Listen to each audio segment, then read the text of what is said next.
Hoje iremos iniciar a leitura do livro O Pequeno Príncipe, de Antoine Saint-Exupéry. A Leon Werth. Peço perdão às crianças por dedicar este livro a uma pessoa grande. Tem um bom motivo. Essa pessoa grande é o melhor amigo que possuo. Tem um outro motivo. Essa pessoa grande é capaz de compreender todas as coisas, até mesmo os livros de criança. Tenho ainda um terceiro motivo. Essa pessoa grande mora na França e ela tem fome e frio. Ela precisa de consolo. Se todos esses motivos não bastam, eu dedico então este livro à criança que essa pessoa grande já foi.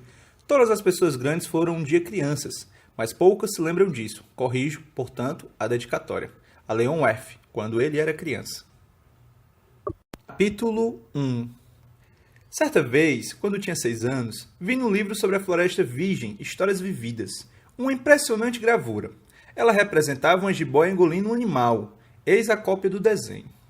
Dizia o livro, as jiboias engolem, sem mastigar, a presa inteira. Em seguida, não podem mover-se e dormem os 6 meses da digestão. Refleti muito sobre as aventuras da selva e fiz, com lápis de cor, o meu primeiro desenho. O meu desenho número 1, ele era assim. Mostrei minha obra-prima às pessoas grandes e perguntei se o meu desenho lhes dava medo. Responderam-me, por que um chapéu daria medo? Meu desenho não representava um chapéu. Representava uma jiboia digerindo um elefante. Desenhei então o interior da jiboia a fim de que as pessoas grandes pudessem entender melhor. Elas têm sempre necessidade de explicações detalhadas. Meu desenho número 2 era assim. As pessoas grandes aconselharam-me a deixar de lado os desenhos de jiboias abertas ou fechadas e a dedicar-me de preferência à geografia, à história, à matemática, à gramática. Foi assim que abandonei, aos 6 anos, uma promissora carreira de pintor. Fora desencorajado pelo insucesso do meu desenho número 1 e do meu desenho número 2. As pessoas grandes não compreendem nada sozinhas e é cansativo para as crianças ficar toda hora explicando. Tive então que escolher outra profissão e aprendi a pilotar aviões. Voei por quase todas as regiões do mundo e a geografia, é claro, me ajudou muito. Sabia distinguir no relance a China e o Arizona. Isso é muito útil quando você está perdido na noite. Desta forma, ao longo da vida, tive vários contatos com muita gente séria. Convivi com as pessoas grandes, vi-as bem de perto. Isso não melhorou muito a minha antiga opinião.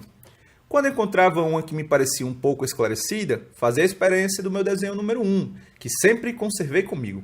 Eu queria saber se ela era, na verdade, uma pessoa inteligente, mas a resposta era sempre a mesma, é um chapéu. Então eu não falava nem de jiboias, nem de florestas virgens, nem de estrelas. Colocava-me no seu nível, falava de bridge, de golfe, de política, de gravatas, e a pessoa grande ficava encantada de conhecer um homem tão razoável. Capítulo 2. Vivi, portanto, só, sem alguém com quem pudesse realmente conversar, até o dia em que uma pane obrigou-me a fazer um pouso de emergência no deserto do Saara, há cerca de 6 anos. Alguma coisa se quebrara no motor, e como não trazia comigo nem mecânico nem passageiros, preparei-me para executar sozinho aquele difícil concerto. Era, para mim, questão de vida ou morte. A água que eu tinha para beber só dava para 8 dias. Na primeira noite adormeci sobre a areia, a quilômetros e quilômetros de qualquer terra habitada. Estava mais isolado que um náufrago num bote perdido no meio do oceano. Imaginem qual foi a minha surpresa quando, ao amanhecer, uma vozinha estranha me acordou. Dizia, por favor, desenha-me um carneiro. O quê? Desenha-me um carneiro? Levantei-me no salto, como se tivesse sido atingido por um raio. Esfreguei bem os olhos, olhei ao meu redor e vi aquele homenzinho extraordinário que me observava seriamente. Eis o melhor retrato que, passado algum tempo, consegui fazer dele. Meu desenho é, com certeza, muito menos sedutor que o modelo, não tenho culpa. Fora desencorajado, aos 6 anos, pelas pessoas grandes da minha carreira de pintor, e só aprender a desenhar jiboias abertas e fechadas.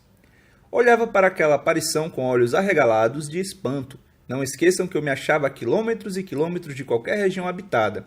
Ora, o meu pequeno visitante não me parecia nem perdido nem morto, de fadiga nem morto de fome, de sede ou de medo. Não tinha absolutamente a aparência de uma criança perdida no deserto, a quilômetros e quilômetros de qualquer região habitada. Quando finalmente consegui falar, perguntei-lhe, mas, que fazes aqui? E ele repetiu então, lentamente, como se estivesse dizendo algo muito sério. Por favor, desenhe-me um carneiro. Quando o mistério é impressionante demais, a gente não ousa desobedecer. Por mais absurdo que aquilo me parecesse a quilômetros e quilômetros de todos os lugares habitados, e com a vida em perigo, tirei do bolso uma folha de papel e uma caneta. mas lembrei-me, então, de que eu havia estudado principalmente geografia, história, matemática e gramática, e disse ao pequeno visitante, com um pouco de mau humor, que eu não sabia desenhar. Respondeu-me, não tem importância, desenha-me um carneiro. Como jamais houvesse desenhado um carneiro, refiz para ele um dos 2 únicos desenhos que sabia, o das jiboia fechada, e fiquei surpreso ao ouvir o garoto replicar, não, eu não quero um elefante numa jiboia. A jiboia é perigosa e o elefante toma muito espaço. Tudo é pequeno onde eu moro. Preciso é de um carneiro. Desenha-me um carneiro. Então eu desenhei. Ele olhou atentamente e disse, não, esse já foi muito doente. Desenha outro. Desenhei de novo. Meu amigo sorriu, paciente. Bem, vês que isso não é um carneiro, é um bode. Olha os chifres. Fiz mais uma vez o desenho, mas ele foi recusado como os anteriores. Esse aí é muito velho, quero um carneiro que viva muito tempo. Então, perdendo a paciência e como tinha pressa em desmontar o motor, rabisquei o seguinte desenho e arrisquei. Esta é a caixa, o carneiro que queres está aí dentro, e fiquei surpreso ao ver iluminar-se a face do meu pequeno juiz. Era assim mesmo que eu queria. Será preciso muito capim para esse carneiro? Por quê? Porque é muito pequeno onde eu moro, qualquer coisa chega. Eu te dei somente um carneirinho. Inclinou a cabeça sobre o desenho. Não é tão pequeno assim. Olha, ele adormeceu. E foi assim que conheci um dia o Pequeno Príncipe. Capítulo 3. Levei algum tempo para entender de onde ele viera. O príncipezinho, que me fazia milhares de perguntas, parecia nunca escutar as minhas. Palavras pronunciadas ao acaso é que foram, pouco a pouco, revelando sua história. Assim, quando viu pela primeira vez meu avião, não vou desenhá-lo aqui, pois acho muito complicado, perguntou-me, que coisa é aquela? Eu respondi, não é uma coisa, aquilo voa, é um avião, o meu avião. Eu estava orgulhoso de lhe dizer que eu voava, então ele perguntou, meio assustado, como? Tu caíste do céu? Respondi que sim, humildemente. Ah, isso é engraçado. E o Pequeno Príncipe deu uma bela risada que me irritou profundamente. Gosto que levem a sério as minhas desgraças. Em seguida acrescentou, então tu também vens do céu. De que planeta tu és? Vislumbrei um clarão no mistério da sua origem e perguntei repentinamente, tu vens, então, de outro planeta? Mas ele não me respondeu. Balançava lentamente a cabeça observando o meu avião. É verdade que, nisto aí, não podes ter vindo de muito longe. Mergulhou então num pensamento que durou algum tempo. Depois, tirando do bolso do meu carneiro, ficou contemplando o seu tesouro. Imaginem como eu ficaria intrigado com aquela simples menção a outros planetas. Esforcei-me, então, por saber um pouco mais. De onde vens, meu caro? Onde é a tua casa? Para onde queres levar meu carneiro? Ficou algum tempo em silêncio e depois respondeu. O bom é que a caixa que me deste poderá, à noite, servir de casa para ele. Sem dúvida. E se tu fores um bom menino, te darei também uma corda para amarrá-lo durante o dia e uma estaca para prendê-lo. A proposta pareceu chocá-lo. Amarrar? Que ideia estranha. Mas se tu não amarrares, ele vai-se embora e se perde. E meu amigo deu uma nova risada. Mas aonde pensas que ele vai? Não sei, por aí, andando sempre em frente. Então o Pequeno Príncipe disse, muito sério, não faz mal, é tão pequeno onde eu moro, e depois, talvez com um pouco de tristeza, acrescentou ainda, quando a gente anda sempre em frente, não pode mesmo ir longe. Capítulo 4. Eu aprendera, assim, uma segunda coisa importantíssima. O seu planeta de origem era pouco maior que uma casa.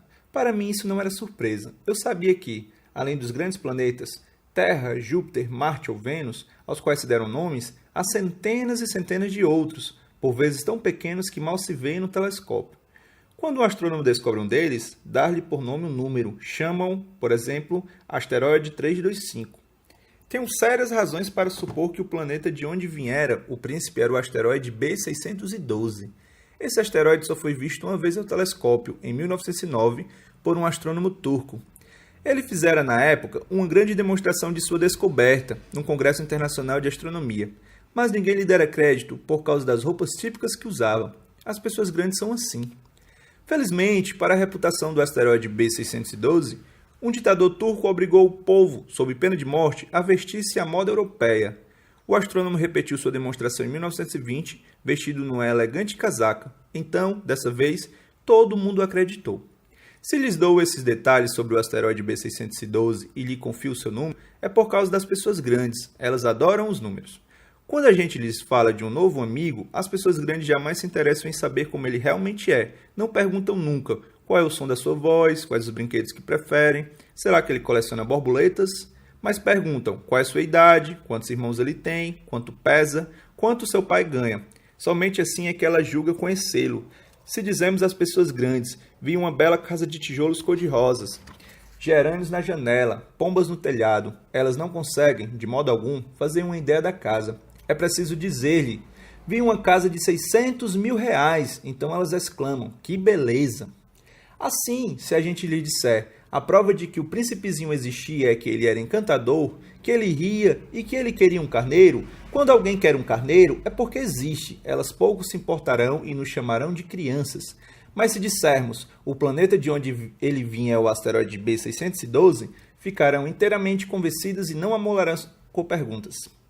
Elas são assim mesmo, é preciso não lhes querer mal por isso. As crianças têm que ter muita paciência com as pessoas grandes. Mas, com certeza, para nós, que compreendemos o significado da vida, os números não têm tanta importância. Gostaria de ter começado esta história como nos contos de fada. Gostaria de ter começado assim. Era uma vez um pequeno príncipe que habitava um planeta pouco maior que ele e que precisava de um amigo. Para aqueles que compreendem a vida, isso pareceria sem dúvida muito mais verdadeiro. Não gosto que leiam meu livro superficialmente. Dá-me tanta tristeza narrar estas lembranças. Já faz 6 anos que meu amigo se foi com seu carneiro. Se tento descrevê-lo aqui, é justamente porque não quero esquecê-lo. É triste esquecer um amigo. Nem todo mundo tem um amigo e eu corro o risco de ficar como as pessoas grandes, que só se interessam por números. Foi por isso que comprei um estojo de aquarelas e alguns lápis. É difícil voltar a desenhar na minha idade, principalmente quando não se fez outra tentativa além das jiboias fechadas e abertas aos 6 anos. Experimentarei, é claro, fazer os retratos mais fiéis que puder, mas não tenho muita certeza de conseguir.